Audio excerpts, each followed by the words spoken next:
gentlemen, this is me, Nilanjana, and it is my absolute honor to welcome you to the ABP Live Impact Makers Conclave East Edition 2025, a night where we celebrate the champions of progress, the dreamers and the doers who are shaping the future of Bengal.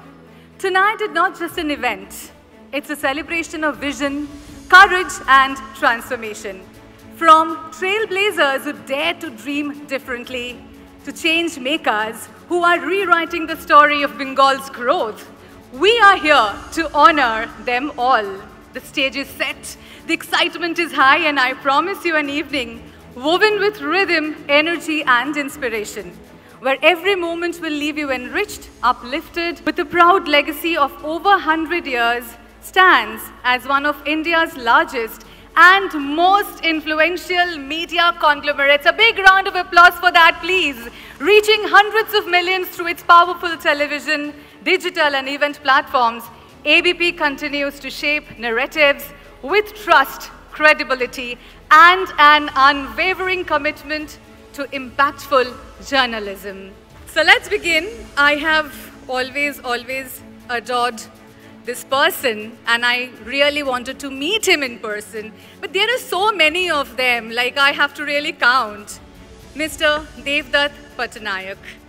So thank you, because again I have started reading with your book after so many years. Please welcome Devdutt Pattanaik, who is one of India's most celebrated authors, mythologists, illustrators and speakers, who has masterfully made ancient Indian wisdom resonate in modern life.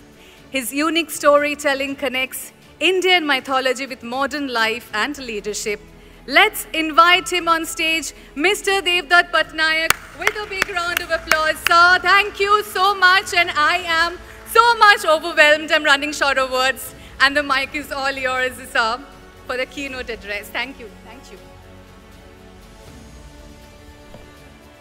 Namaste, my name is Devdutt Pattanaik, and I write on mythology. And everyone asks me, nowadays when everybody talks about Ramayana, Mahabharata, that, sir, ye sach hai ya jhoot hai? Is this true or false? And I've been asked this question for the last 30 years, and I think it'll keep asking. People will keep asking this question for the next 1,000 years. Because we do not know how to classify faith. Fact is everybody's truth, and it's based on measurement. Fiction is nobody's truth, and it's based on your imagination. But faith, where do you locate faith? Faith is somebody's truth. It is not everybody's truth. It is not nobody's truth. It is somebody's truth. I have a truth, you have a truth, everybody has a truth. America has a truth, China has a truth, Delhi has a truth, Bengal has a truth. All of us have a truth which we express through stories, symbols, and rituals. And that's the world of mythology. It's the world of cultural truths. Let me give you an example. We are right now in Paryushan, which is the holy week for the Jains, and the Jains practice something called ahimsa. Now, when people talk about ahimsa, we look at it as not hurting people, eating vegetarian food. But I'll explain how it is explained in mythology. In mythology, they will say all living creatures are hungry. All living creatures want to eat food. And the act of consuming food produces violence. तो भोग चाहिए तो बलि देना पड़ेगा. भूख लगती है, भूख के लिए भोग चाहिए, भोग के लिए बलि देना पड़ता है. When you kill something, whether you kill a plant or an animal to produce food, a karmic cycle is created. You are in debt, and you have to repay the debt of consumption. And as long as you have the debt of consumption on you, you will keep getting reborn. That's the Indian story. So you have a character in the Mahabharata called Bakasur. Now Bakasur is called a demon, but he's always hungry. उसको हमेशा भूख लगती है. He wants to eat, and he wants to eat so much that he even eats those who serve him food. So वो खाता है और परोसने वालों को भी खा देता है. Now people ask me, how does it apply in real life? So the word for hunger in the corporate world is ambition. We are all ambitious. We don't use the word hungry anymore. I want more and more and more. I'm aspirational, I'm ambitious. We never say people are greedy. We only say people are ambitious. So we want more and more and more, and we want to create a consumption economy. And consumption economy means we create more and more violence, but we never talk about repaying the debt. We never talk about repaying the debt of consumption. Everybody is consuming. When I ask children, who is Bakasur, who is always eating, they'll say, my parents are always eating me. My parent is a Bakasur. They want more and more and more from me. When I go to offices and I ask people, who is Bakasur? They will say, it is the boss. They want more and more and more. They're always hungry. Aur chahiye, aur chahiye, aur chahiye. And then you realize Bakasur is a character from 2000-year-old mythology, but it explains our desire to consume. And I think the Jains, when they were told that you have to start fasting, it is to sit back and ask the question, why do we consume? What is the cost of consumption? How do you repay the debt of consumption? And can we create a society which is based on inspiring to be Bakasurs? Is our whole life about being hungry and craving more and more and more? Or is it also about feeding people? Not just about eating, but also about feeding. तो खाना खाना है या खाना देना है? And that is why when you go to temples in India, you give naivedya before you ask for prasad. You have to give in order to get. Only when you give do you get something. And so the question is, in Paryushan, to ask, is ahimsa, which is not eating, has to be connected with aparigraha, which is not holding on, but investing in the market and creating an impact. Thank you. Thank you so much. Kindly have a seat. And lots and lots to hear from you, more stories. But for that, this man, again, needs no introduction. How do I introduce someone who I deal with 24/7 for the odd so many years of my life? And we all love his voice. Jimmy, so with your permission, whenever I hear your voice, my dil goes, Okay, please put your hands together for the voice that has ruled the airwaves for over 3 decades. The one and only Jimmy Tangri, known as the king of radio in Kolkata. Jimmy Tangri is more than an RJ. He's a legend of the mic. Ladies and gentlemen, let's welcome him on stage. And the session begins with Jimmy Sir, Mythology and Modern Leadership, Ancient Wisdom for a Better Tomorrow. Thank you, Nilanjana. And a warm welcome to the impactful personality who's sitting with us. It needs no introduction. And I was truly impressed by your keynote. I just want to kind of weave a little bit into it. You know, there was that hunger, greed, ambition. Today, the world, look at Trump, look at China, look at everybody, very hungry, looks very hungry.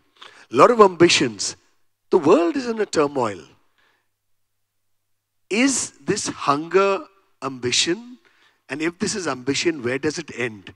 In terms of mythology, where would you like to start from when we look at the turmoil going on across the world? Wars, ambition, greed. Everybody wants more and more. Hungry, as we say. What do you feel about that? So what has happened around the world is there's a too much focus on the self. And you know, everybody in school learns about Maslow's hierarchy, and you're told that the highest state is self-actualization. You go to some gurus, they will tell you about self-realization. They'll tell you the higher self, the lower self. Everybody uses the word self. We never talk about others. Now in nature, no organism exists in isolation. Every organism eats another organism and is eaten by other organisms. So a tree eats things around it and is eaten by insects, plants, birds, fruits, animals. An animal will eat a plant, a carnivorous animal will eat a herbivorous animal, but there will be someone who will eat him. So there's constant consumption happening. I consume and I get consumed. I eat and I get eaten. But what has happened with modern, what we call the enlightened world, is we have focused on the eating part, not on the feeding part. And the reason I brought it up is because, this is the time, 1 week, where every Jain is told to do fasting, to remind us that life is not just about consumption, it is also about feeding the other. And this feeding process is something cultures have forgotten. So countries around the world are thinking, I have to feed my people, my country. My country is very important. I'm not thinking about how do I enable the neighbor. How do I enable people around me? Because I don't want to create an ecosystem. We are being encouraged to be parasites rather than symbiotic creatures who help each other. And listen, we are proud of it. I'm proud to be a parasite. I'm proud to consume more because we call it high return on investment. I'll give you less and I'll take more. And that's the model that we are being told without thinking about it. Nobody is thinking in depth about what we're doing, and now we're paying the price of that thought process. So when we look at mythology, when you go back thousands of years, every action had an equal and opposite reaction, literally, that Newton's law, as they say. So in these circumstances and situation which is going on around the world, you've written a lot of books, you've actually delved on a lot of stuff which has happened, and there has been kind of mythological solutions which have also taken effect. So currently the nature of the world and where it's going, if you have to rewind back hundreds of years, where do you see what happening next if you have to look back thousands of years? If you go millions of years before human beings, there were plants and animals. And all plants and animals over generations behave exactly the same way. So let's say 1,000 years ago, a monkey behaved exactly the way a monkey behaves today. 1,000 years ago, giraffe behaved exactly the way a giraffe will behave today. But humans 1,000 years ago behaved very differently from humans behave today. And there are only two things that changes human beings. One is technology, and the other is the stories we tell. So there's technology. So we had Stone Age, then we had Bronze Age, Iron Age, agriculture. Now we have industrialization. So the technology keeps changing, and that's what everybody talks about. So science is about technology, and everybody gets excited by technology.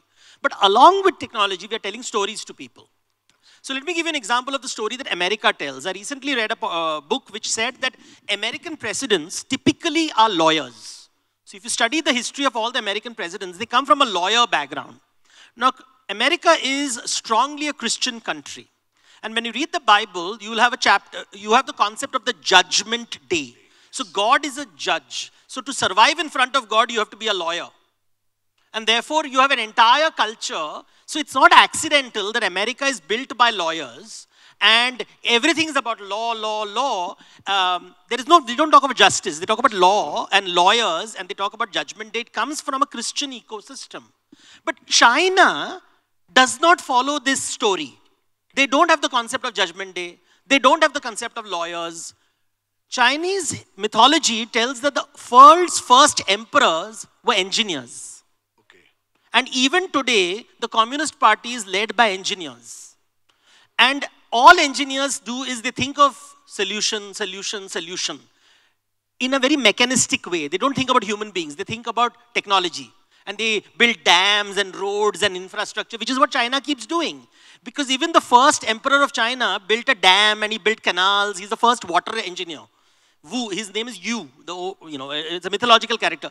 So, story has not changed. We are still following the same stories. You have a group of people who want to be right all the time, and that's America's trying to be right. While Chinese are saying, we don't care whether it's right or wrong, we want solutions. The Western world is like the evangelicals. They want to sell an idea. Good word, good life, we'll always sell you an idea. And the Chinese say, we'll build a great wall, we'll block you. Now we have a firewall, we'll always block you. We'll always do what we want to do. So the world has not really changed. 1,000 years ago, there was a great wall. Today, you have a firewall. 1,000 years ago, the West was evangelizing. They were talking about Jesus is going to save the world. Now they are saying AI is going to save the world. So there's always a savior who is going to save the world until we realize the savior is not good enough. And a new savior comes along. And the Chinese just build a wall and say, leave us alone. We want our emperor. So it's the Communist Party behaves exactly like the dragon emperors of the Forbidden City. They're not behaving any differently. So from a mythological point of view, the world has not changed. We are still living the same life again and again. And we thought that technology is going to make us wiser, but no technology takes away jealousy. Okay, yes. No technology takes away jealousy, right? AI won't take away jealousy. Elon Musk can take you to Mars, but he will never take away your jealousy. And as long as there is jealousy, you will have people playing this game of, we will call it ambition, but actually I'm jealous of you. I want more than you. And it's jealousy which nobody talks about. This deep-seated jealousy which exists in, if the rich man is jealous, then he will never have time to take care of you. He's busy trying to satisfy his own hunger. When you are hungry, you will only feed yourself, right? You will not have time to serve food to others. And we are creating a society where everybody is told, stay hungry, stay foolish, stay hungry, stay foolish. Basically, don't look at other people who are hungry. Only focus on your hunger. And that's what the richest and most powerful people around the world are doing right now. And that is not healthy. We are like dogs fighting over the bone. And this line, dogs fighting over the bone, comes from Mahabharata. Okay. So it's an old line. At the end of the day, despite all our education, Yudhishthira says, we are dogs fighting over a piece of meat. And that's, I think, a very important sentence because that's how our education system has become. We encourage people to think about the self and not the other.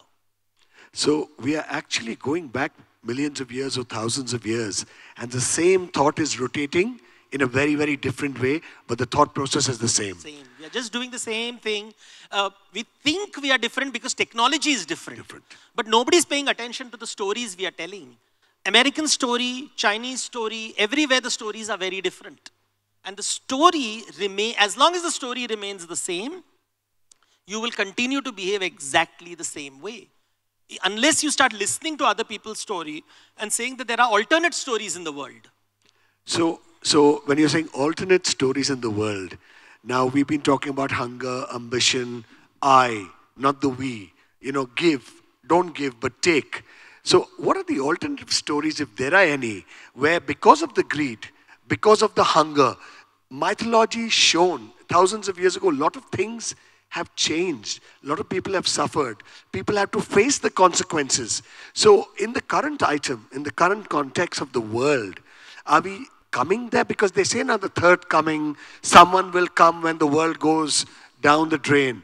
So what is your thought on that? So this is called a savior myth, and savior myth is a very West Asian concept. It's a West Asian idea that the world will go, and that idea comes to India, and you have this idea of the Kali Yuga, and somebody's going to save. And when you read historical texts, 2000 years ago is the first time they used the word Kali Yuga. They said 2000 years ago, the Yavanas are there and there's going to be Kali Yuga. Then the Hunas came, they said it's Kali Yuga. Then the Turks came, they said it's Kali Yuga. The Mughals came, they said it's Kali Yuga. The British came, they said Kali Yuga. Now depending on which party you follow, there's always a Kali Yuga happening, and the opposition thinks they are Kalki. So that's a story that is never going to end, because you always believe that unless you are in control and you are in charge and you are the boss, it's Kali Yuga. So Kali Yuga is when you are not the boss. Unless, of course, you ask the boss will say, well, Kali Yuga is... So the point is, this idea that, somebody's going to save the world, it's because we are not listening to other people's narratives. I'll give you an example. Ganesh Chaturthi is coming right now, right? And people will say, Ganesh ji ki darshan karo. And everybody in the world tells me, oh, elephant-headed, how can we worship an elephant-headed God? So I'm like, okay, think of it as a piece of art. And now look at the belly of the elephant. And it's a big fat belly, and around it there's a snake. And there's a serpent, nag hai. And in the feet of the snake there is a rat. And in his hand he's holding a modak, a sweet fruit. So I said, logically the rat should be running and eating the modak, and the snake should be eating the rat. Right? That's supposed to happen. So that's natural food cycle. But that's not happening because they are content. Okay. The presence of the divine makes you content, and you realize, I have enough. And that's what Ganesha is representing. Contentment, not ambition. And therefore the content rat does not run after the sweet. And the content snake does not run. And that is a representation of contentment. That I am not, like now, because I am content, I can now see other people's hunger. Oh, I am eaten enough. मैंने पेट भर के खाया है, लेकिन सामने वाला नहीं खाया है. Unless you are content, you will never think about other people. And that's what the Ganesha image is trying to communicate. And that image has been around for 1500 years. But people in literally, I mean, still not content, though they go Ganesh Chaturthi. Because they are told darshan karo. And when they go to the temple, what do? The first thing they do, they shut their eyes. The first thing you do in that, you'll see, go to Ganesh Pandal and you'll see everybody has shut their eyes. They're looking at themselves because dhyan karo apne upar. It again goes back to self-actualization, Atma Gyan. I'm going inwards rather than seeing that, you know, this, they're talking about hunger, they're talking about contentment, they're talking about restlessness, frustration. And they're saying, if there is no santosh, if there is no contentment, there is no hope for growth. You will not even make money because you're so busy consuming, you will never invest. And this was in mythology with the image, and that thousands and thousands of years ago, trying to send out a message. Because money, making money, capitalism, communism, all these ideas are not new. They, you know, we think they're new ideas. They're not new ideas. They've been around for thousands of years. Wealth generation, wealth distribution, how much should I keep, how much should I give? You know, why do the gods have multiple hands? You know, the multiple, traditionally, until about 2000 years ago, all the images of the gods had only 2 hands. And then suddenly, about 1500 years ago, you start having all these gods with multiple hands. The reason is, they started using the word grahasti, the house, the hand of the householder, hasta, like hati, hasti. It means that you have 2 hands to feed yourself, the other hands are to feed others. Wow. So the gods have many hands for themselves. You have to take care of yourself. That is there. And that's how mythology talks to us, using symbols, using art, using poetry. This is not science, it's not literal, it's metaphor, it's symbol, it's choreography, the rituals. But we don't see, we don't listen to them. We think that, you know, Elon Musk will solve the world's problem. He won't. We saw the rise and fall of a relationship right in front of our eyes. Absolutely. Because the world, Buddha has been saying nothing lasts forever. Calm down. You can be the snake chasing the rat and the rat will keep chasing the modak. This will never end. As animals stop eating when they are full. That's a natural, they are designed that way. But human beings can eat even when they are full, which is what is the Bakasur trap. We get trapped in becoming Bakasur. We keep eating. In fact, in South India, there is if you go to the temple, there is an image of a head. I don't know if in Bengal it's called a Bajra Mukha, a Kirti Mukha. They say that he was so hungry, he ate the whole world, and then he got to God and said, give me more food. And he said, okay, you eat your own body. And he starts eating his own hands, legs, feet, and he's only got a head left, and he's still hungry. And God takes his head and puts it on top of the temple and says, do look at that. Now everybody will come and they will look at you, but nobody looks at them. They're coming down and saying, God, give me some more food, give me some more food. So I'm just curious, according to mythology, when will the hunger stop? When will the eating stop? When will the giving start? I'm just curious. See, when there is empathy, when I look at the leaders of the world and the statesmen of the world today, look at the way they behave on stage. They are onto one-upmanship. They are debating. I'm better than you. I'm smarter than you. I'm the lawyer. I can win the argument. They're winning arguments. They are not. One is enabling. One is telling, I have the solution. The other is saying, no, but I'm right. But the arguments are being won with force. If you look at the world today, and if you look at America, it's forcefully winning. So arguments are always won by force. The boss is always right. And nowhere in this world has argument been won by logic. It doesn't work like that. Because to be triumphant is a good feeling. I want to be triumphant. And therefore they say the rich and the powerful are always going to be right. Because they fund everything. They fund the best lawyers in the world. They fund the judges. They fund everybody. And the point is, that is why the solution is not winning a debate. The solution is listening to other people. We have stopped the absence of empathy in the business world, in the political world, where you exist as part of an ecosystem. That's a statesmanship. Statesmanship. It's not about, when you read the Mahabharata, the point is when you're being told that people tell me the Kauravas were right, the Pandavas were right. It's not about right and wrong. It is about if 100 brothers cannot feed 105 brothers, you cannot have a kingship. Because where will the hungry go? They will attack you. The hoarders will be attacked by the raiders. This is never going to go away. So the battle will continue, because, and the word for dharma is about repaying debts. It's called rin se mukt hona. Yes. As long as you're in debt, you will not get moksha. And the debt necessarily does not mean you've taken money. It could mean that consumption, yes. The fact that I am alive means I owe things to nature. The fact that parents took care of me, society took care of me, education, I have received so much. I am a consumer by existence. So that is why in the Vedic period they would say you have to repay 5 debts. To the teachers, to the gods, to nature, to culture, to ancestors. You have to keep the idea of repaying debts is not being discussed. That we, as individuals, because the moment you tell that to a politician, he'll say pay more taxes. Absolutely. Because and the moment you tell that to a businessman, what happens? Or an entrepreneur? The entrepreneur will say, yes, yes, yes, I have to repay my debts. So I go to the bank and say, now you owe me money. You don't have to give. So you can trick the system. Everybody can trick the system. This is not based on policy. This is based on individual thought. Policies can't make you, the point is, that is why the Jains, I always tell people when in Jainism that people talk about ahimsa, they don't talk about aparigraha. You cannot talk about ahimsa without aparigraha.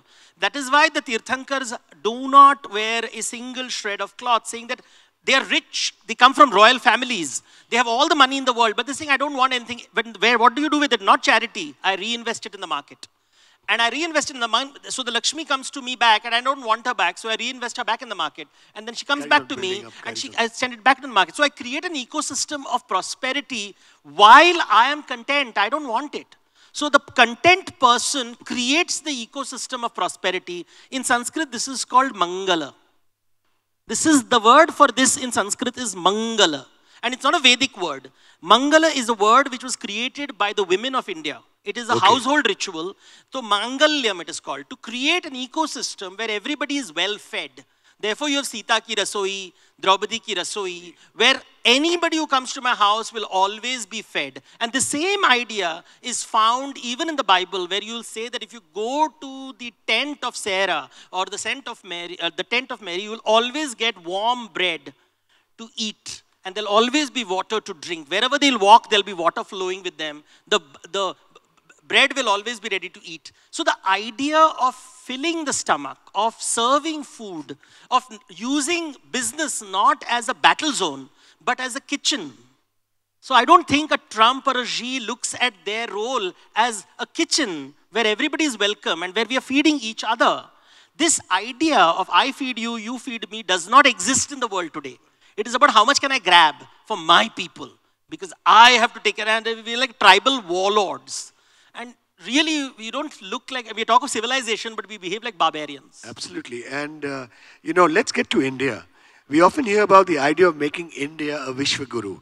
Do you think our ancient wisdom and modern innovations are finding the right balance with each other, especially when you look at the Indian context? I think Indians are too busy to, Ustad Giri jada hai, Ustad kam hai. So, you want to be the Ustad, Ustad Giri, where you show off and Dadagiri types. You behave. I always tell children want to be teachers, not because they want to teach students, but because they think teachers are the most powerful people in the room. Okay. And so teacher is seen as a position of power, not as a source of knowledge. So I think we have to stop scrolling and start searching and focus on curiosity and knowledge. Absolutely. We are running short of time, but before we end this amazing conversation, I want you to give a message. There are quite a few businessmen, quite a few entrepreneurs here, and all our impact makers. So I would like you to give a message to them and, of course, to the world who's watching you. What would you like to tell them, taking into account about hunger, about taking and not giving? So I think rather than grabbing success and penetrating markets, we should think about what am I giving society and what I get in return. So giving and receiving. To give is naivedya and to receive is prasad. So unless you give naivedya, you will never get prasad. That's a beautiful line. Unless you give, you're never going to get. So remember, it's a two-way reaction, and if you do that, I think, as you say, the doing goodness comes back to you. Thank you so much. It's been such a wonderful pleasure talking to you, and to be very honest, I've learned so much. It was truly amazing. Thank you so much for joining us, enlightening us, and what a beautiful conversation I've had with you today. Thank you so much, Devdutt. And I would like to call up on stage Mr. Dhruvo Mukherjee, Director, ABP Network, to honor Mr. Pattanaik. Big round of applause for this amazing session. Big round of applause.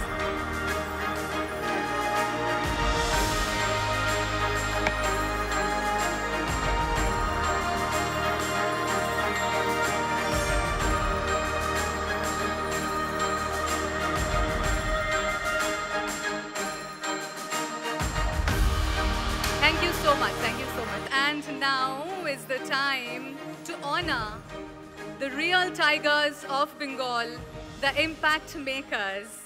I would like to call up on stage Mr. Shumon Banerjee, Chief Human Resource Officer, ABP. Shumon der jonno jore hattali.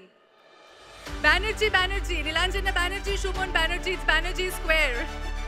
So now, for the first Impact Maker, ABP Live Impact Makers Conclave 2025 East Edition, I would like to call up on stage for excellence in jewelry craftsmanship, Mr. Taposh Roy, Keshav Jewelry House. Taposh da, please chole ashun jore hattali. Yeah.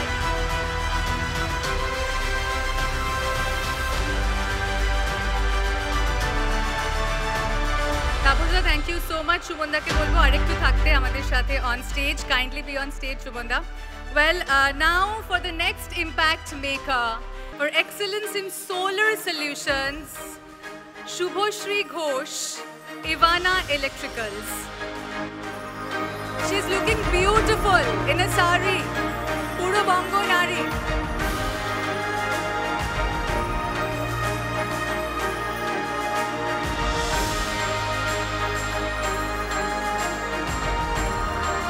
Thank you so very much. And now for excellence in green hospitality, I would like to call up on stage Mr. Jahangir Alam, Bonobithi Hotel and Resort.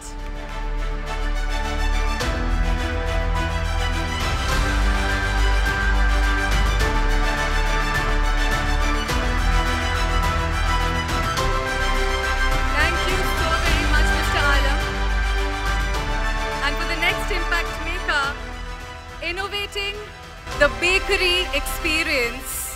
I would like to call up on stage Mr. Otonu Kumar Dash, Devdutt Bakery, a big round of applause. Bakery, money, cake, biscuits, which I at least love to eat, and all gone. The clap has to be there, you know. These are all honors for our own Bengal and the impact makers.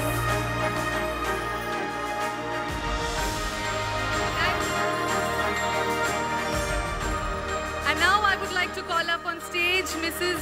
Nobunita Banerjee, Vice President Finance, ABP.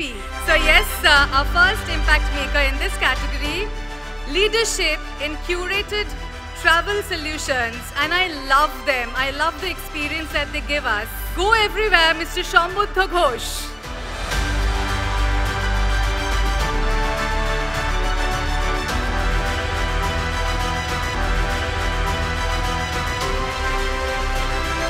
Big round of applause for them, for Papanda and Go Everywhere.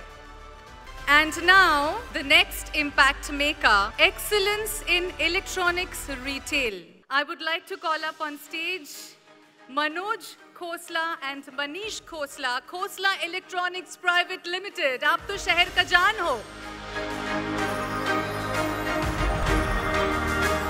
That's amazing. A big round of applause for Khosla Electronics Private Limited.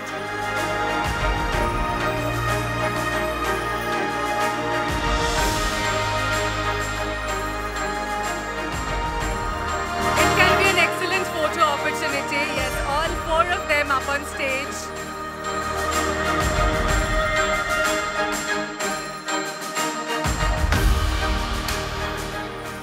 Thank you so very much, ma'am. You have to stay some more time. And now, the next impact maker, excellence in CBSE education. I would like to call up on stage Mr. Debraj De and trustees of GD Goenka Dakshineshwar, GD Goenka Public School, Dokhineshwar.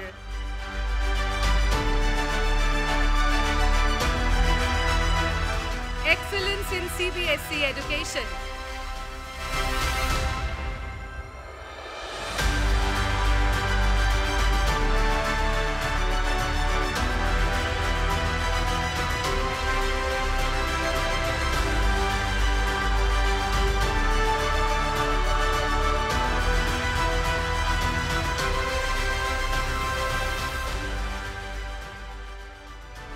And now, for the next impact maker, for culinary leadership in hospitality, Devdutt Chaudhary Chowman Hospitality Private Limited. Please, Devdutt, come up on stage. What a legacy, and he has made it.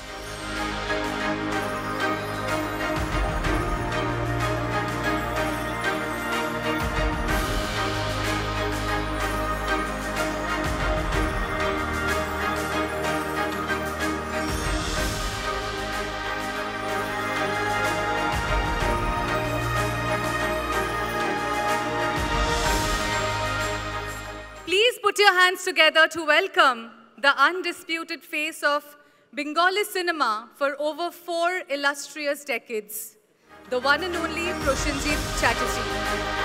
With a career spanning more than 350 films, he has redefined Indian cinema by effortlessly balancing box office blockbusters with path-breaking, critically acclaimed performances.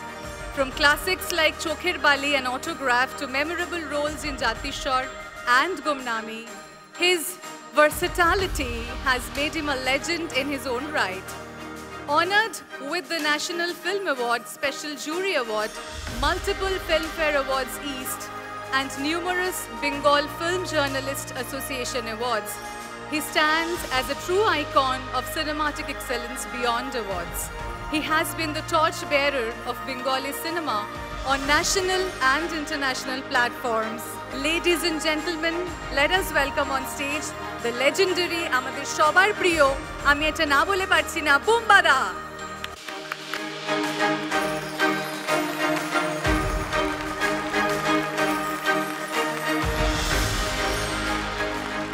Archie Orithro, working in this radio industry for more than 6 years, he has written that he's called 45 Revolver, but he's a chatterbox.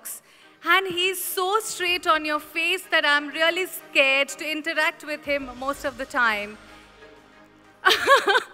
He is such a young guy with so much of hopes, dreams and aspirations. And I love you so much, Orithro. Please come up on stage to moderate the session where we'll talk about from silver screen to streaming, the transformation of storytelling in Indian cinema. Thank you so much, Nilanjana, for this beautiful introduction. Love you too. Ladies and gentlemen, please put your hands together for the one and only Prosenjit Chatterjee. Ajke je topic niye we are talking about, from silver screen to streaming. Should I be a little scared? No, you should not. Okay, you sure? একদম আমি ভূত বা ভয় এগুলো দেখাতে ভালোবাসি, but not with you. আমি নিজেই ভয় ভয় আছি। No, please. So the transformation of storytelling in Indian cinema. So we are at ABP Live Impact Makers Conclave 2025, the East edition. So if I ask you, impact of cinema, the storytelling in people's life, তোমার মতে কি?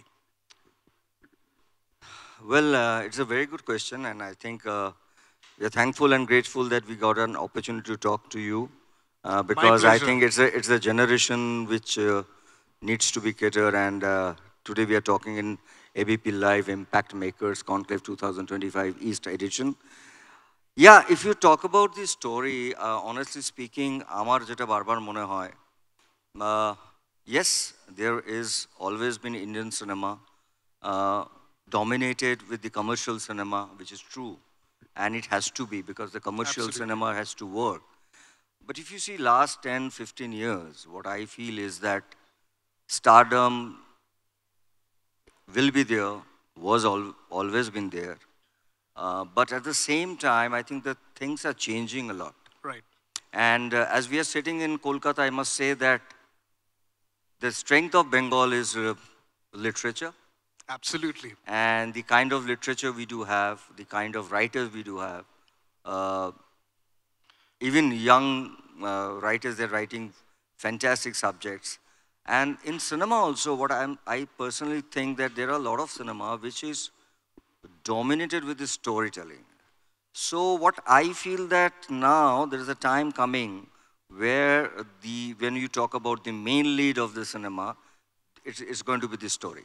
Yes. Your content Yes. and your script. Yes. So if that is good and it is something which can cater to all kind of an audience, because we need to understand this young generation, they are getting exposed to international films like Iranian films, Spanish films, right. Absolutely. the content. So today's generation, they would love to watch something which is absolutely content based, where the story is very strong.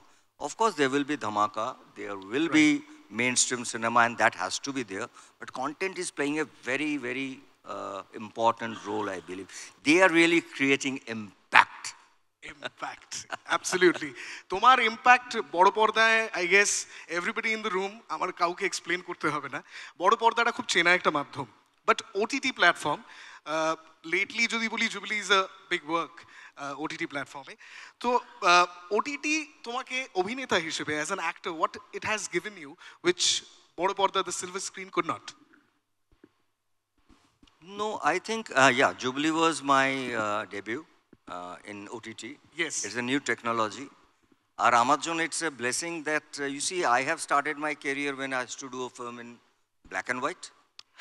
And prochur black and white chobe ami korechi, and I'm blessed that from that black and white to I had seen the technology change, then this color film came, then we did CinemaScope, I was part of this. Yes. In the autograph. Yes, In fact, absolutely. আমরা যখন autograph করছিলাম, because it was the first Bengali film digitally shot. আমার মনে আছে industry লোকরা বলছিল we were shooting for some television serial maybe. But that technology has changed. I think as a medium, OTT is a great medium, and for an actor like us, we should explore that. And also you get a chance to tell a story which you really want to. OTT is giving you that chance to the creator. At the same time, you also get a chance to work with a lot of new actors, new Yes, generation. budding actors. They might not be big names, but they are doing so much of good work. Not only in Bangla, of course in Bangla we do have, at the same time in Hindi, Tamil, Telugu, Malayali, Marathi. So I think I really wanted to, because I personally always felt that if you don't work with the new generation, they give me challenges. Kya baat. The way they are handling their career, their work, I think there are a lot of things to learn from these youngsters. And the people like us who have been in mainstream cinema, you know, after a certain time, we think that this is something the audience will, you know, accept. আমি এটা ভালো করলে লাগবে। লোকের ভালো লাগবে। ভালো লাগবে। I purposely wanted to break that. Kya baat. That I will not do something which is, I know this is going to work, but let me do something which let people say that whether it is working or not. So for that, Jubilee was a very important work for me, where I at least have been noted nationally or internationally in that. Can Roy we have a Babu's big role. round of applause for this? Thank you so much, thank you. Thank you. Yeah. So commercial film, serious art films, তুমি সবকটাতে you have ventured out. তোমার early hits এর ব্যাপারে যদি বলি, সেইগুলো কিভাবে prepare করেছিল for movies like চোখের বালি বা দোসর? হ্যাঁ, চোখের বালি, of course, I mean, আমি একটা সময় very clear ছিলাম যে mainstream cinema, of course, I have done more than 300 mainstream cinema. More than that, I believe. এটাতেও একটা জোরে হাত তালি please. So louder. thank you so much. So I think when I did Chokher Bali, it's not that I have planned. So let me share a small story. Please. That when I was absolutely mainstream actor, 3 shift e kaj korchi, and my films are like not days, it used to run for 25 weeks, 50 weeks, 75 weeks. So, suddenly I did a film called 19 April. Right. And that too also a very brave, small character, which was obviously directed by our late Rituparna Ghosh, my friend. And I just did with a relationship. Okay, let me do it. Right. It was a 3 days shoot. Suddenly I came to know, after the release of the film, everybody, every journalist is writing, this is a new Prosenjit. Right. Then I thought that there should, I'm sure that there is another Prosenjit inside me. So nowadays, I normally say that Rituparna Ghosh had given a birth to that Prosenjit, and my young brother come directors who are working right now, they are nurturing me. Because I never knew that I have another Prosenjit inside me. And suddenly that 19 April after that, of course, my Choker Bali, I had done Doshor, I did Khala, I did Shopcharitra Kalponik. Of course, I was blessed to be part of Gautam Das film, Right. Buddhadev Das Gupta's film, you know. Right. So that was a huge journey. But when I used to do Shoshur-Bari Zindabad, I never thought that my film is going to be screened in Toronto International Film Festival with a red carpet. So I think both are equally important. Yes. Let me be very honest. I will quote one word from again, my friend Ritu. He used to come and sit with Shapon Shah, who was a mainstream big director. Right. And he used to say, Shapon da, tomra chobiguno super hit dicho, producer prochur taka rojgar korche, and then they suddenly come and tell me to do a film because tomra overflow dicho, commercial film. So commercial film is very, very important for our industry. At the same time, the kind of cinema also internationally claimed, because we are sitting in the city where we have Ray, Ghotok and Sen, Right. which is, I think, Indian cinema represents these three gentlemen anywhere in the world when we talk about cinema. Kya baat. We were talking about Bangla Sahitya, Bengali literature, of course. So Bengali literature adapt kora hocche OTT মাধ্যমে এরকম কোনো বই বা এরকম কোনো গল্প you would love to see adapted এখনো যেটা হয়নি? অনেক আছে, ইনফ্যাক্ট আমি একটা তো করি, আমার আই থিঙ্ক বাঙালি যারা আছেন তারা জানবেনই নিশ্চয়ই। I honestly do Kakababu every 2 years 3 years, যেটা সুনীলদার লেখা। সো এইবারেও ক্রিসমাসে আমার 4th কাকাবাবু আসবে। I think people enjoy, especially kids, they enjoy, they wait for কাকাবাবু। শুধু kids নয়, সবাই। সবাই, ইনফ্যাক্ট from all ages, এটা আমি সার্টিফাই করতে পারি। And I'm blessed after a long time, আমার একটি ছবি রিলিজ করছে এই পুজোয়, সেটা বঙ্কিমচন্দ্র চট্টোপাধ্যায়ের দেবী চৌধুরানী পুজোয় রিলিজ করছে। It's one of the biggest film in Bangla, I will say, কারণ বঙ্কিমবাবু যে কোনো লেখাই was like always a big right, Anandamath, Devi Chaudhurani, যাই উনি লিখেছেন। So I think this is what we are trying now, and I am blessed. আমি রবীন্দ্রনাথ ঠাকুরের গল্পে চোখের বালি করেছি, নৌকাডুবি করেছি, বাট আমার পার্সোনালি মনে হয় আমাদের উপন্যাস নিয়ে কাজ করা আরও বেশি যায়, অনেক বেশি যায়, কারণ কোনো একটা পার্টিকুলার উপন্যাস বলা খুব কঠিন, কারণ the way we have this, our own, I will say this is our own strength, the kind of stories we have, or we can say the novels we have, absolutely, এটা না, like truly we can make those internationally. So আমার একটা দুঃখ রয়ে গেছে, সেটা এখনো আমি কেটার করতে পারিনি। when I meet বাবুদা, मतलब Shandip Roy, I missed working with the greatest director in this world, I will say. But if I can be part of any of his writing in a character where he wrote something and I can act, that is going to be my blessing. And I will complete. এরকম কোন চরিত্রের কথা তুমি কোনটা choose করবে? Feluda I will not try, কারণ ফেলুদা আমাকে মানায় না। And ফেলুদা বললেই আমার কাছে Soumitra Chatterjee, and then it's বেনুদা, Yes. Of course. But আমি বলছি যে কোনো মানে ওনার জন্য ছোট ছোট গল্পেরও যে কোনো একটা চরিত্র ভালো পাই যেটা আমার সঙ্গে ফিট ইন করবে, I will do it at any cost. ওই লোকটার একটা ক্যারেক্টার তৈরি করা, ক্যারেক্টার যদি আমি করতে পারি, I think I will be, মানে হয় না একটা কমপ্লিট মনে হবে নিজেকে। কমপ্লিট সার্কেল অফ লাইফ, যেটা আমার আজকে খানিকটা হলো, যেটা বলে শুরু করেছিলাম। I can see the clock ticking, হাতে সময় খুব কম। You were talking about taking up challenges. You were talking about self-introspection. নিজে ভেবেছো যে কিভাবে আরো চ্যালেঞ্জেস নেওয়া যেতে পারে। এরকম কোনো তোমার ক্যারিয়ারের মোড় যেখানে you took a risky step, সেটা তখন মনে হয়েছিল যে বোধহয় if it does not work out, it's going to be costly, but later on it paid off. এরকম কোনো মুহূর্ত? There are lots, I think. But I must talk about one film, which is Gautam Ghosh, Moner Manush. I don't know how many people have seen it, where I played Lalon Fakir. And that too also around 15 years back. First of all, Moner Manush, Lalon Fakir, when Gautam Da came and told me, I was really shocked because from any point of time, I mean, I don't look like a Lalon Fakir, even I'm a totally person who have not been, like that route. It talks about 17th, 18th century story. Right. So I was little, Gautam Da, Gautam Da, amake Lalon manabe na, mane how will I do it? But only Gautam Das that believe on my, I don't know, amake shudhu bolechilo tomar chok dutoke ami ব্যবহার করব.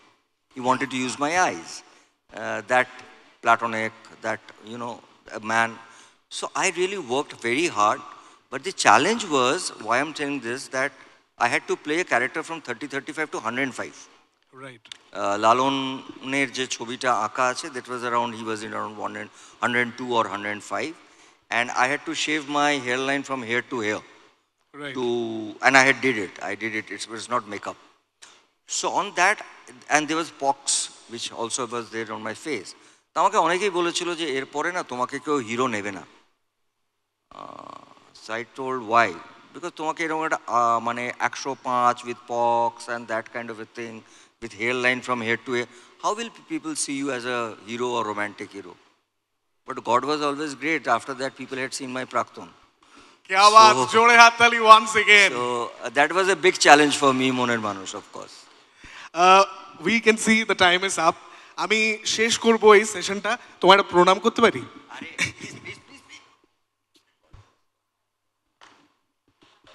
Thank you so much, ladies and gentlemen. That is Prosenjit Chatterjee for you. It was a lovely session. Khub bhal laglo Bumbada for giving us time, and that's about it. Over to Nilanjana. Thank you so much, Aritro. Bumbada আর একটু থাকার জন্য অনুরোধ করব, ধ্রুবদাকে ডেকে নেব মঞ্চে to honor our one and only Bumbada.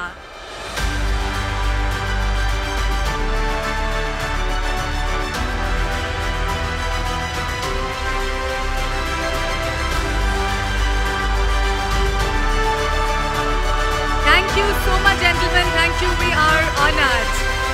Well, there's a little tweak and little change of plan. So now I would love to call up on stage my favorite Koel Mallick for the next session. Koel Mallick, Koeler সম্বন্ধে কয়েকটা line. Please welcome the reigning queen of Bengali cinema, the radiant and immensely talented Koel Mallick.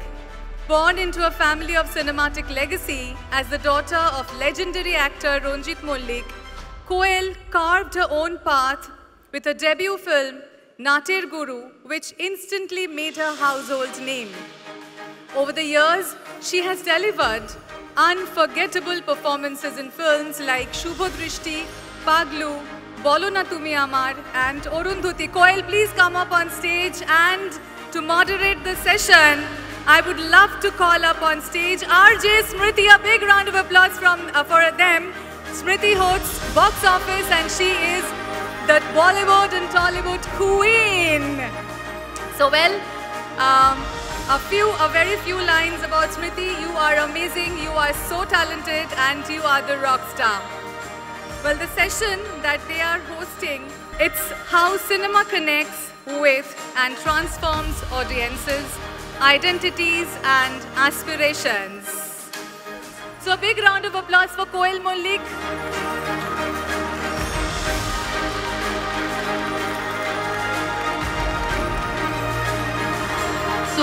Ladies and gentlemen, good evening. First of all, a very warm welcome at the ABP Live Impact Makers Conclave. And I have this wonderful opportunity of sitting with the one and only Koel Mallick.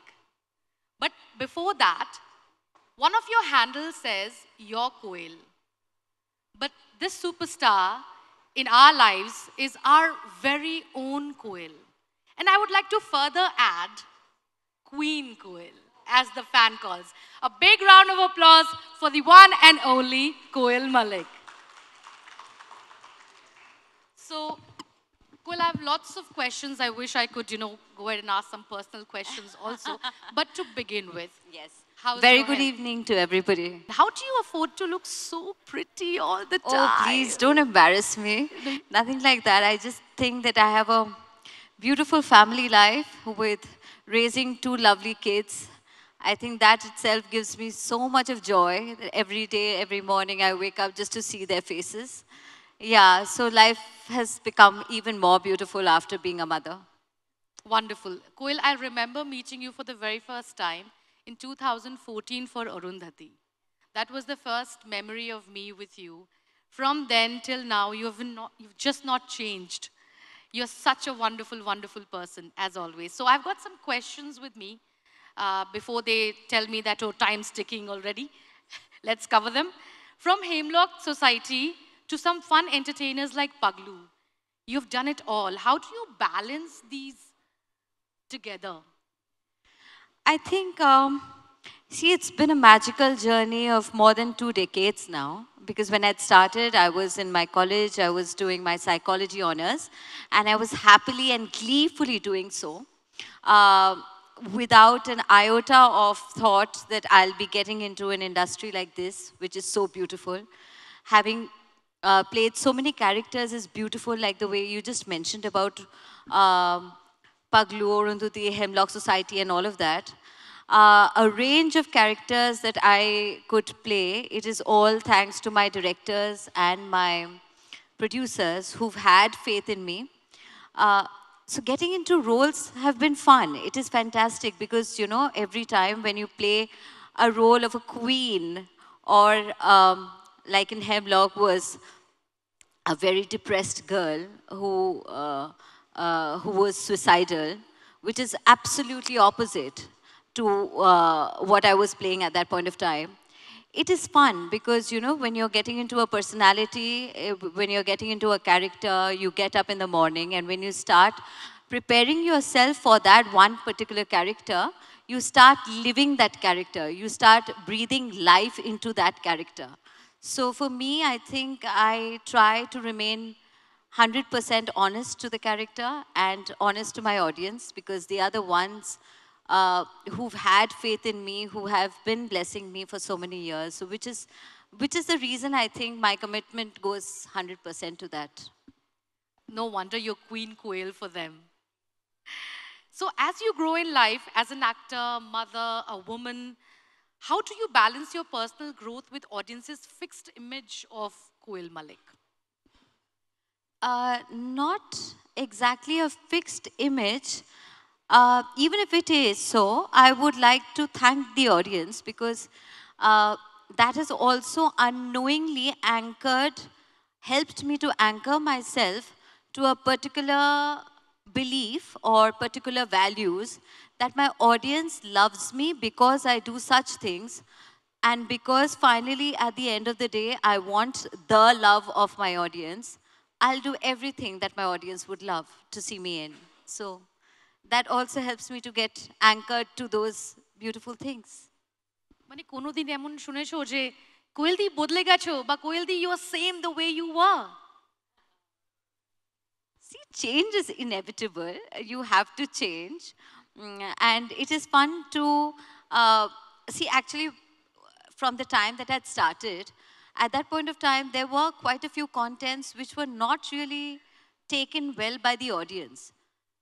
But now, of late, maybe after 2020, of more of OTT and stuff like that, where people have got hold of a lot of world cinema, I think the audience has also started liking very out of the box kind of contents and different sort of characters that they are open like they are just embracing them with open arms. So I think that has also helped me to kind of take up those kind of challenging characters that I at one point of time would have loved to, but I could not, just with the fear that if at all the audience would not like. But now, because they have started liking, it's even better for me that I'm kind of going through that kind of range of different sort of characters which are coming my way. Right, fantastic. You saying liking, I'm sure the audience, they can't move their eyes from you. They love you. Thank you very much for your generous and kind words. Please, thank you so much. Mean every word, Koel. Thank you. So, you've received awards like BFJ, Filmfare Bangla, and Mahanayak Shamman in 2023. Which award felt the most special to you and why? Every award has been, I think it's about acknowledging my contribution to films. So I can't really pick one out of everything because all of them have been very, very close to my heart. And above everything, it is the love of the audience and the blessings which have kept me going. So I think that is the biggest award that any actor could ask for. They love you. Blessings always there with you. So as a journalist in MLA Patakeshto, you showed importance of truth and accountability. Did this role affect your personality by any chance?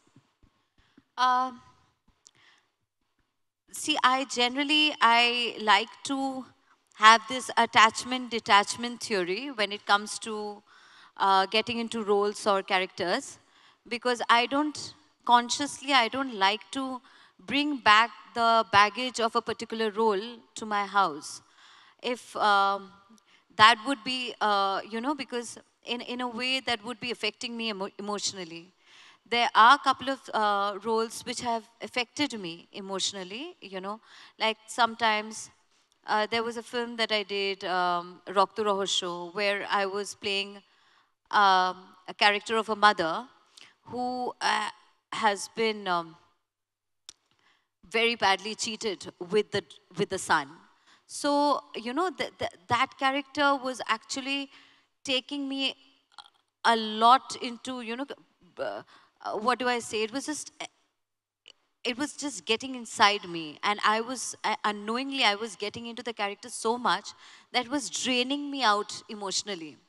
So I think for me, I've always tried keeping a balance with the characters so that I know that when I'm in front of the camera, from action to cut, I will be playing that character with absolute honesty. But when it comes to going back home, I can't be taking it back with me. I have to breathe as Koel, the girl, who is just a girl, like any other simple, ordinary girl. She is back home as a mother, as a wife, as a daughter, and not an actor anymore. So I like to keep that balance intact. Right. You just mentioned this character drained you out. On that note, it's a personal question. Like, how do you balance the emotions of life? Whenever it's draining you out, you're stuck, your mind's not working. What does Koel do? I think there's something, I'm a very spiritual person. I think that is one thing which has helped me to anchor myself with my thoughts of peace, because above everything, that is one thing that I kind of hold very close to my heart, is the peace. Many people say it's about the happiness. I think happiness, sadness, sorrow, grief, everything is very temporary. But when it comes to peace, it is something which is there within you and which is going to help you, keep you afloat with anything which can happen in life. I still remember when in 2020, when COVID struck us and there was so many bad news around, the same time I became a mother, and it was sudden shock that we all were affected with COVID and we all had it together.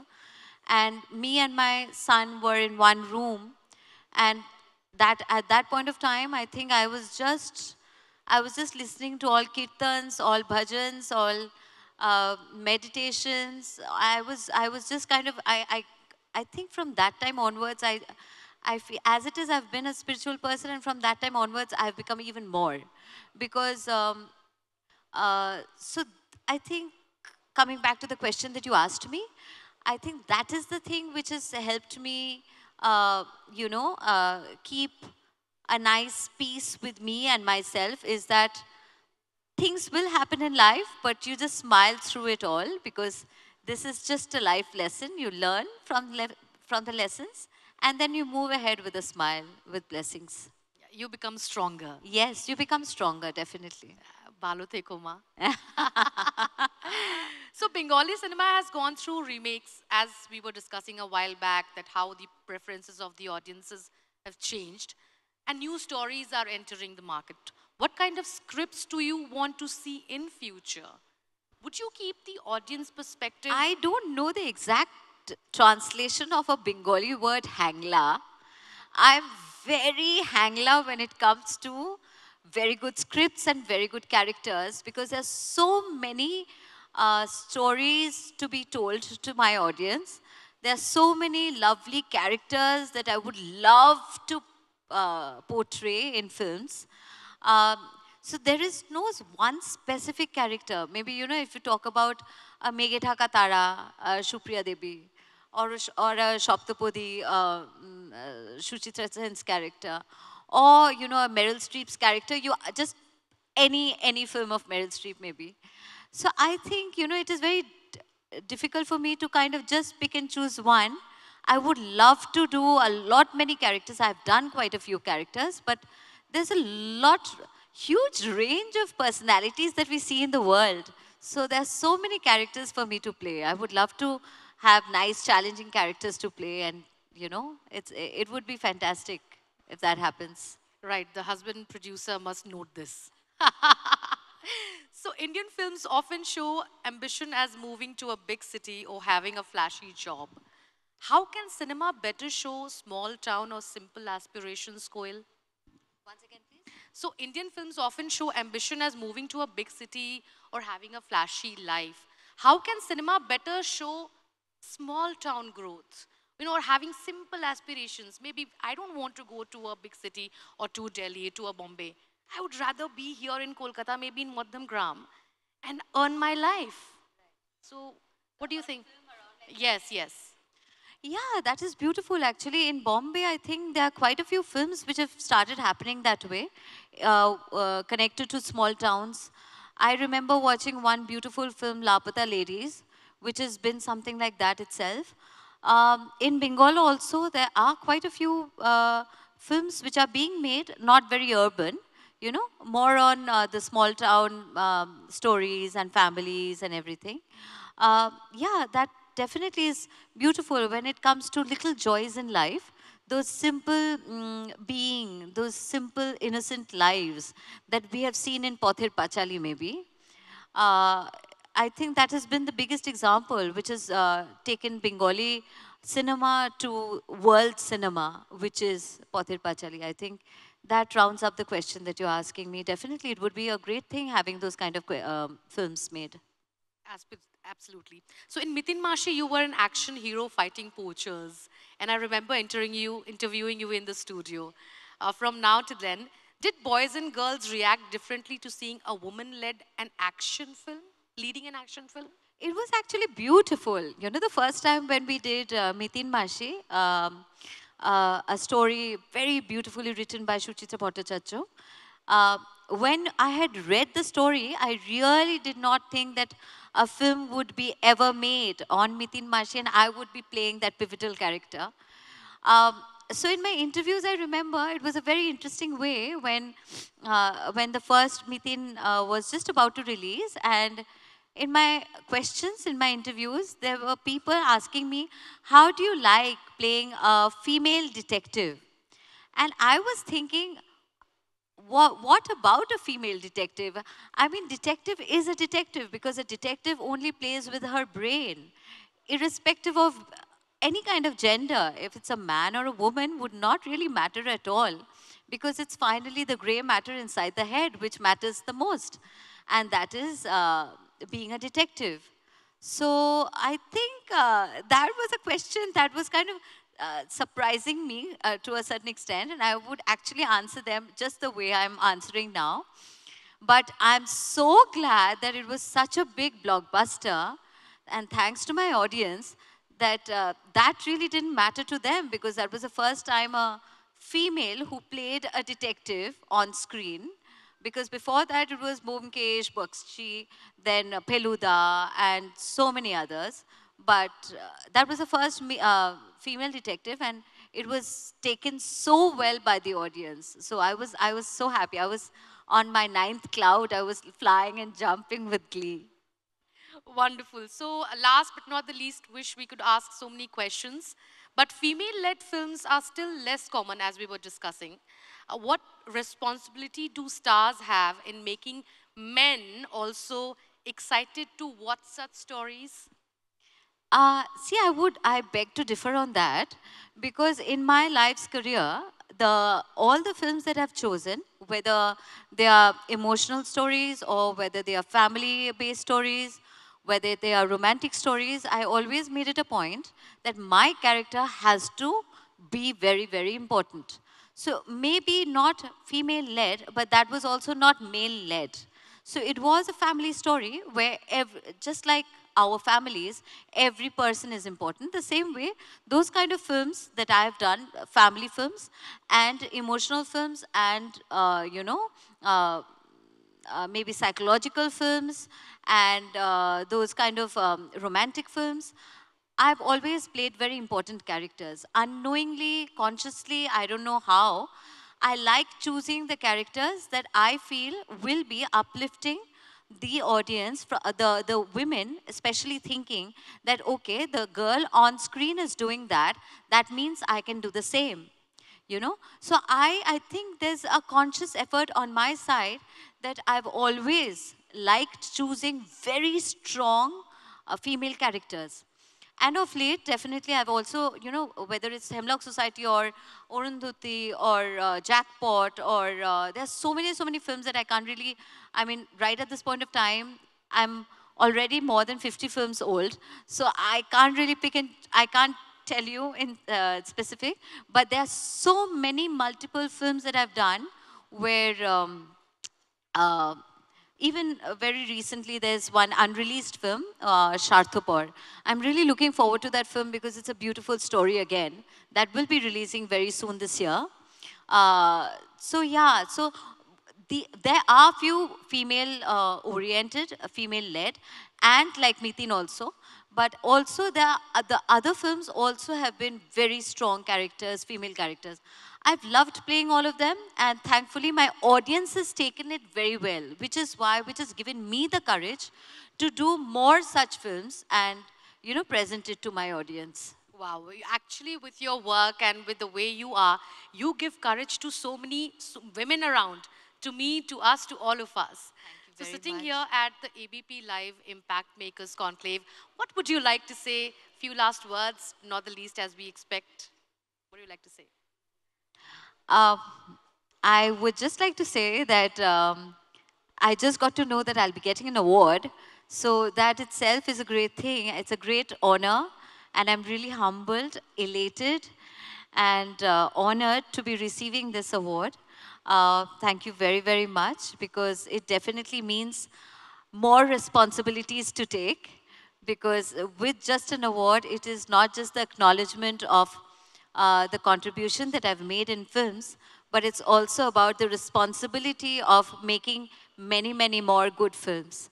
So thank you very much for having this faith in me, and I would like to dedicate this award also to my producers and my directors who've chosen me in their films. And obviously, I have to mention my audience, whose love, support, and blessings have been on me, and which is the reason that I could, you know, have a beautiful and a very, very magical journey in cinema. Oshanko Dhonnobad. Thank you so much, Koel, for impacting our lives. Ladies and gentlemen, the one and only Koel Mallick. Kriti, that was awesome. Thank you so very much.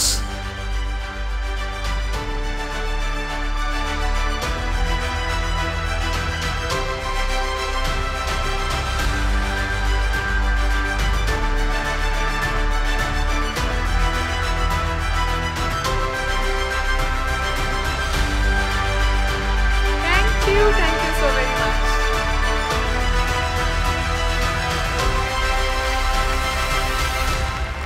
And for the next set of impact makers, I would like to call up on stage Mr. Anuj Vyas, National Sales Head, Ad Sales, ABP. So kindly come up on stage.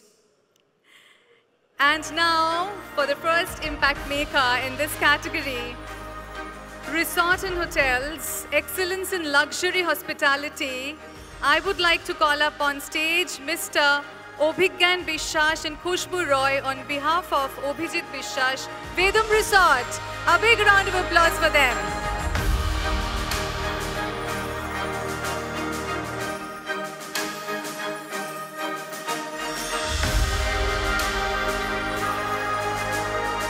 Thank you so very much. And now, Excellence in Orthopedic Care. I would like to call up on stage Dr. Santosh Kumar Hip and Bone Foundation and Knee Foundation. Dr. Santosh Kumar Hip and Knee Foundation. So, thank you so much for coming.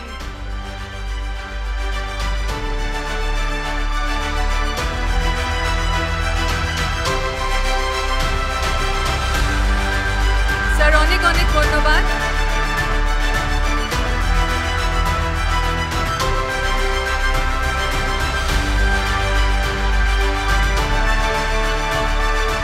Thank you so much. And now, এতগুলো holiday, এতটা লোভ লাগছে but যেতে পারছি না. But yes, we can give the honor now for innovating tourism for tomorrow. I would like to call up on stage Mrs. Shashwati Ghosh, Travelixa. A big round of applause for ma'am.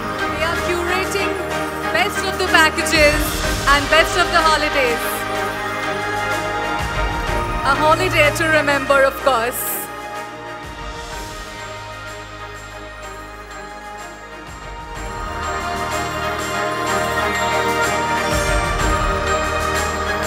Thank you so much.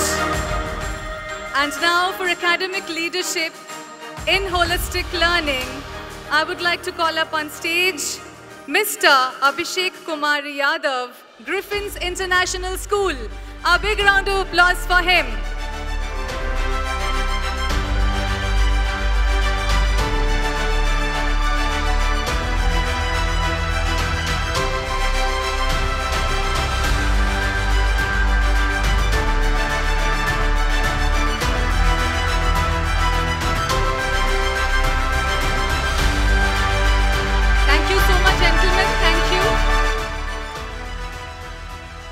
Now I would like to call up on stage Mr.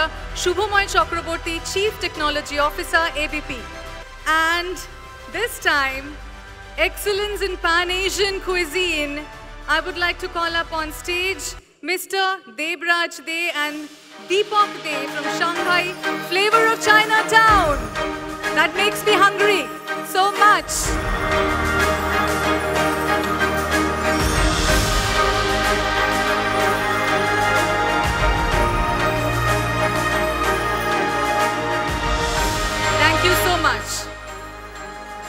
And now for redefining leisure and relaxation, I would like to call up on stage Mr.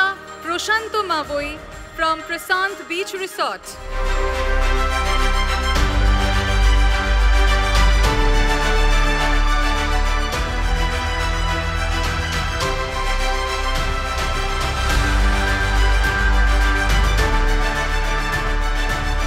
Thank you, namaskar, thank you.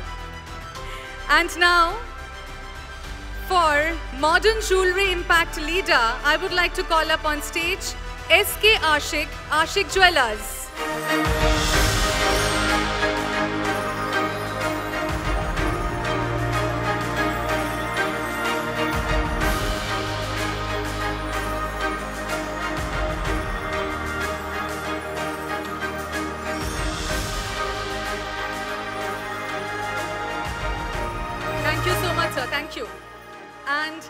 Thank you. Last but not the least, excellence in culinary craft, taste and services. I would like to call up on stage Dr. Amit Kumar Kohli, Kohli Catering Services. A big, big round of applause for all these gentlemen, for all the beautiful ladies and for all the impact makers.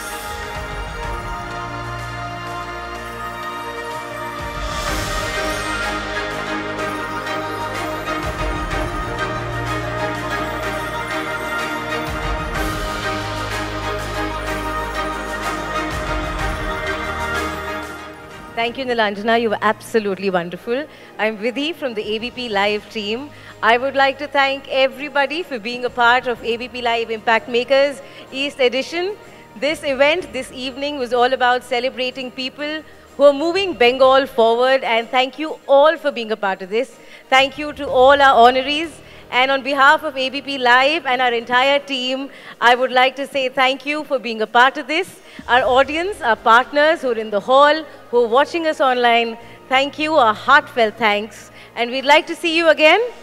Absolutely. No, we'd like to see them again over and over again and continue to do more impactful work together. Thank you, everyone.